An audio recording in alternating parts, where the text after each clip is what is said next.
Problem situation. In a chemical manufacturing plant, a cylindrical tank is filled with a chemical solution at a constant rate.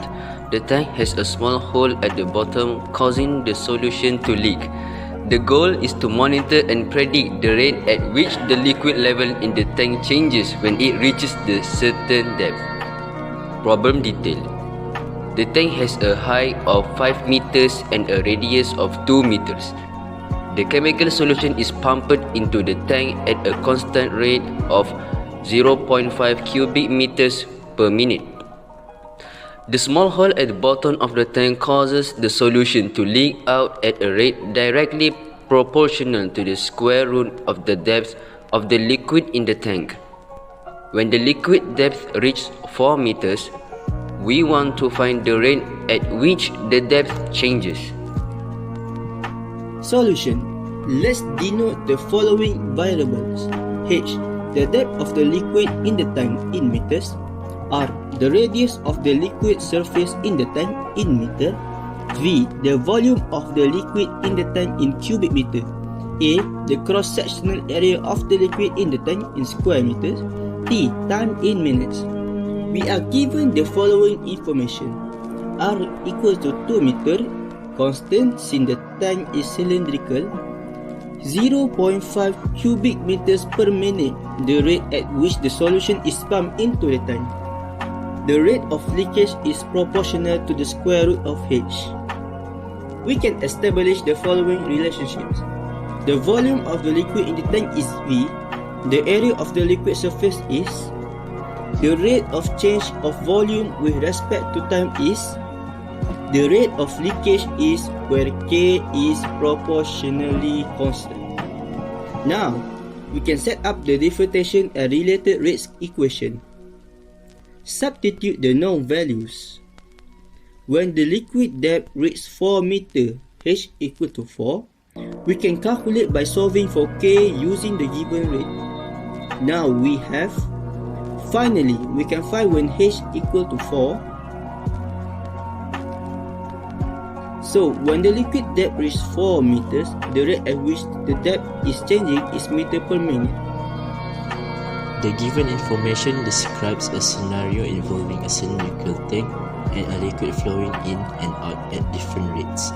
This is a classic problem in calculus and fluid dynamics. Here's what we can conclude and calculate from the given information.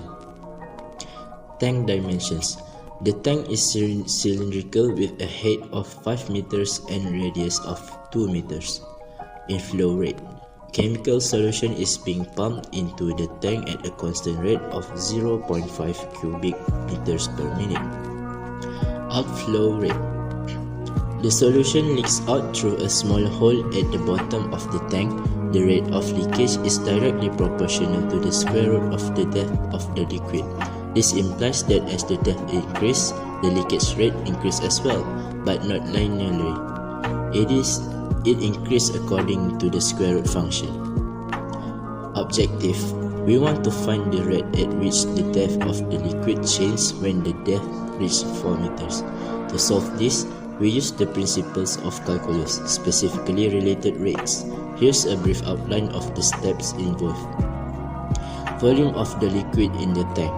The volume of liquid is a cylindrical tank is given by V is equals to pi r square h, where r is the radius and h is the height or depth of the liquid in this context.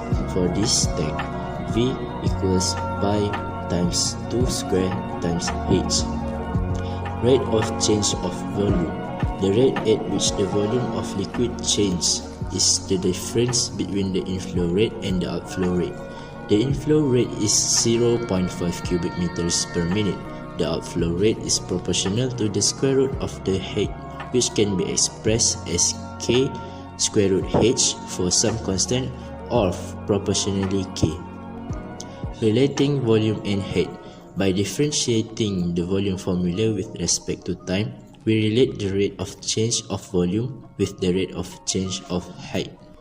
Finding the rate of change of height. When the depth h is 4 meters, we can find the h over dt by substituting the known values and solving the related rates equation. To proceed with the calculations, we would need the value of the constant K for the outflow rate or additional information to determine it. Sure, let's simplify it. First, tank size. The tank is shaped like a cylinder, 5 meters tall and 2 meters wide. Second, filling up. A chemical is being added to the tank steadily, filling up 0.5 cubic meters every minute. Third, leaking. There's a small hole at the bottom. The chemical leaks out faster if the tank is full. Fourth, goal. We want to know how quickly the chemical level goes down when the tank is 4 meters full. To figure this out, we think about how fast the tank is filling up and how fast it's leaking. When it's 4 meters full, we use calculus to determine the change in the chemicals level, but we need more details about how fast it leaks at the different levels to calculate the exact rate. Alright, that's all from us. Thank you.